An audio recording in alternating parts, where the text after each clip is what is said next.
Hello food lovers, welcome to our channel. నేను మీ రాణి Erramsetti. Friends, ఈరోజు ఎప్పుడూ చేసుకునే ప్రాసెస్తో కాకుండా నేను చూపించిన ప్రాసెస్తో పులావ్ చేసి చూడండి.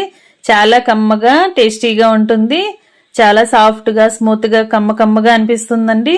ఒక్కసారి ఇలా చేసి చూసారంటే ఎక్కువగా ఇది ప్రాసెస్తో చేసుకోవాలి అనుకుంటారు.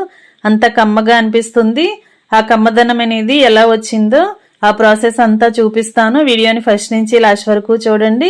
అలాగే ఛానల్ని ఫస్ట్ టైం వాచ్ చేసిన వారు సబ్స్క్రైబ్ చేసుకుని పక్కనే ఉన్న బెల్ బటన్ క్లిక్ చేయండి. నేను పెట్టబోయే రెసిపీస్ అన్ని డైలీ మీ ఫోన్కి నోటిఫికేషన్కి వస్తాయి. ఓపెన్ చేసి చూడండి. ఏ రోజు రెసిపీ ఆ రోజు ఓపెన్ చేసి చూడండి. మీకు నచ్చిన రెసిపీస్ని కుక్ చేసి ఫ్యామిలీకి సర్వ్ చేయండి. వీడియోస్ కనుక నచ్చినట్లయితే లైక్ చేయటం మాత్రం మర్చిపోకండి. ఇంకా కుకింగ్లోకి ప్రాసెస్లోకి వెళ్ళిపోదాం. ముందుగా ఒక కొబ్బరికాయని తీసుకోండి. ఈ కాయ అనేది మరీ ముదురుగా ఉండకూడదు, మరీ లేతగా కూడా ఉండకూడదండి. ఇలా పగలకొట్టి తీసుకోండి. ఈ విధంగా ఉండాలి. దీనిని చిన్న చిన్న ముక్కలుగా కట్ చేసి తీసుకోండి. కొబ్బరి ముక్కలు అనేవి కొంచెం ఎక్కువగా ఉన్నా కూడా రైస్కి టేస్ట్ అనేది బాగుంటుంది. ఈ ముక్కలన్నీ కూడా శుభ్రంగా కడిగిన తర్వాత మిక్సీ జార్లోకి వేసుకుని బాగా గ్రైండ్ చేయండి. కొంచెం నలిగిన తర్వాత వాటర్ అనేవి యాడ్ చేయండి. ముందుగా వాటర్ ఏమీ లేకుండా గ్రైండ్ చేసిన తర్వాత బాగా నలిగిన తర్వాత మాత్రమే వాటర్ పోసుకుంటూ గ్రైండ్ చేయండి. మీకు ప్రాసెస్ చూస్తే అర్థమవుతుంది కదా. కొబ్బరి పాలతో పులావ్ చేసి చూపించబోతున్నాను. చాలా కమ్మగా అనిపిస్తుంది. వీడియోని స్కిప్ చేయకుండా చూడండి. ఇలా గ్రైండ్ చేసుకున్న కొబ్బరి పాలన్నీ కూడా స్ట్రైనర్తో ఒక గిన్నెలోకి వడగట్టి తీసుకోండి. ఇలా జల్లెడతో అయినా వడగట్టుకోవచ్చు, లేదంటే ఒక కాటన్ క్లాత్ ఏదైనా తీసుకుని దానిలోకి ఈ కొబ్బరి పాలన్నీ కూడా వేసుకుని బాగా టైట్గా తిప్పుకున్నట్లయితే, గట్టిగా పిండినట్లయితే క్లాత్లో నుంచి పాలన్నీ కూడా ఇలా గిన్నెలోకి వచ్చేస్తాయి. లేదంటే స్ట్రైనర్తో కూడా వడగట్టుకోవచ్చండి. ఈ ప్రాసెస్తో ఇంకొకసారి వాటర్ పోసుకుని కూడా గ్రైండ్ చేసి తీసుకోవచ్చు. కొబ్బరిపాలు పక్కన పెట్టుకున్నాం కదా. ఇప్పుడు ఒక గిన్నెలోకి 2 గ్లాసుల బియ్యంతో బాస్మతి రైస్తో పులావ్ అనేది చేసి చూపించబోతున్నాను. ఈ గ్లాస్తో బియ్యం కొలుచుకున్నాం కదా, ఈ గ్లాసుని పక్కన పెట్టుకోండి. దీంతోనే మనం మళ్ళీ వాటర్ అనేది కొలుచుకోవాలి. ఇప్పుడు బియ్యం నిండా వాటర్ని పోసుకుని 2 సార్లు బాగా కడగండి. కడిగిన తర్వాత ఇంకొంచెం వాటర్ యాడ్ చేసుకుని మూత పెట్టుకుని పక్కన పెట్టండి. ఒక 10 నిమిషాలు నానితే సరిపోతాయండి. ఎక్కువగా నానాల్సిన పని లేదు. ఇప్పుడు తాలింపులోకి గరం మసాలా దినుసులు రెడీగా పెట్టుకోండి.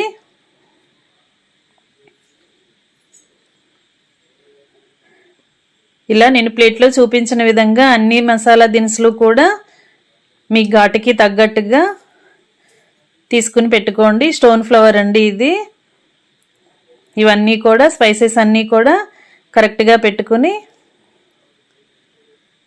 రెడీగా ఉంచండి. ఇంకా సన్నగా తరిగిన ఉల్లిపాయ ముక్కలు, పచ్చిమిర్చి ముక్కలు, కొత్తిమీర, కరివేపాకు, పుదీనా కూడా పెట్టుకోండి. అలాగే గ్రీన్ పీస్ ఉంటాయి కదా, పచ్చి బఠానీలు కూడా ఉంటే వేసుకోండి. పులావ్కి టేస్ట్ అనేది బాగుంటుంది. ఇంగ్రీడియంట్స్ అన్నీ రెడీగా పెట్టుకున్నాం కదా. ఒక 10-12 జీడిపప్పు పలుకులను కూడా పక్కన పెట్టుకోండి.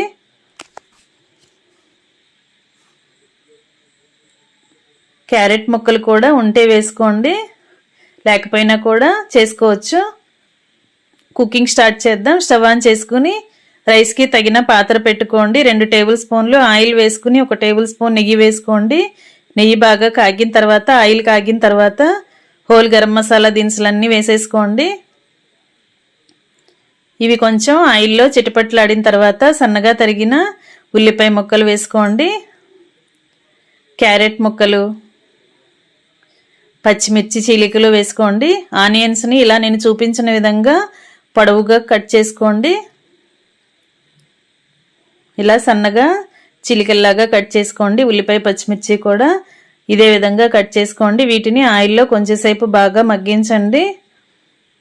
గ్రీన్ పీస్ కూడా ఇదే టైంలో వేసేసుకుని ఆయిల్లో బాగా కలపండి. ఇప్పుడు సన్నగా తరిగిన కొత్తిమీర, కడిగి పెట్టుకున్న పుదీనా ఆకులు కూడా వేసేసుకుందాం. వీటిని కూడా ఆయిల్లో కొంచెం సేపు బాగా ఫ్రై చేయండి.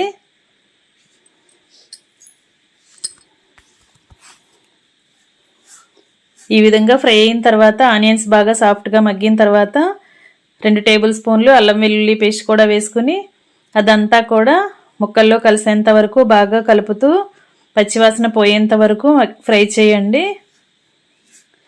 కొన్ని జీడిపప్పుల్ని కూడా వేసుకుని కొత్తిమీరని, పుదీనాని అన్నీ కూడా వేసేసుకున్నాం కదా,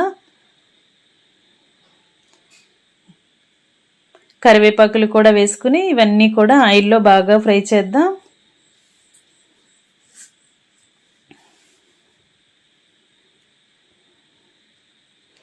ఇలా బాగా ఫ్రై చేసిన తర్వాత శుభ్రంగా కడిగి పెట్టుకున్న రైస్ని వాటర్ అనేవి ఏమీ లేకుండా మొత్తం వంచేసుకుని రైస్ మాత్రమే కళాయిలో వేసుకోండి. ఇలా ఆయిల్లో వేసుకున్నాం కదా, 1 నిమిషం పాటు రైస్ని ఆయిల్లో కలిసేంత వరకు బాగా కలపండి. ఆయిల్ అంతా కూడా రైస్కి పట్టేంత వరకు కొంచెం కలుపుకోండి. రైస్ వేసిన తర్వాత గరిటెతో ఎక్కువ సార్లు కలిపామంటే రైస్ అనేవి విరిగిపోతాయండి, ముక్కలుగా వచ్చేస్తుంది రైస్ అంతా కూడా. ఒకసారి లైట్గా కలిపిన తర్వాత మనం వడగట్టుకుని పెట్టుకున్న కొబ్బరి పాలను చూద్దాం. మనం ఏ గ్లాసుతో అయితే రైస్ని కొలుచుకున్నామో అదే గ్లాసుతో కొబ్బరి పాలను కూడా కొలవాలి. 2 గ్లాసుల రైస్ వేసాను కదా, 3 గ్లాసులు కొబ్బరి పాలు, 1 గ్లాస్ వాటరు తీసుకోవచ్చండి. లేదంటే 4 గ్లాసులు కూడా కొబ్బరి పాలతోనే మనం చేసుకోవచ్చు. 1 గ్లాస్ బియ్యానికి 2 గ్లాసుల వాటర్ పోసాను, అంటే 2 గ్లాసుల బియ్యానికి 4 గ్లాసుల కొబ్బరి పాలు పోసాను. టేస్ట్కి సరిపడా సాల్ట్ వేసుకుని 1 tablespoon garam masala, 1 teaspoon biryani masala వేసుకోండి. 1-2 టేబుల్ స్పూన్లు నెయ్యిని కూడా యాడ్ చేసుకుని మనం వేసిన మసాలాలన్నీ కూడా కొబ్బరి పాలలో కలిసేంత వరకు గరిటెతో బాగా కలపాలి.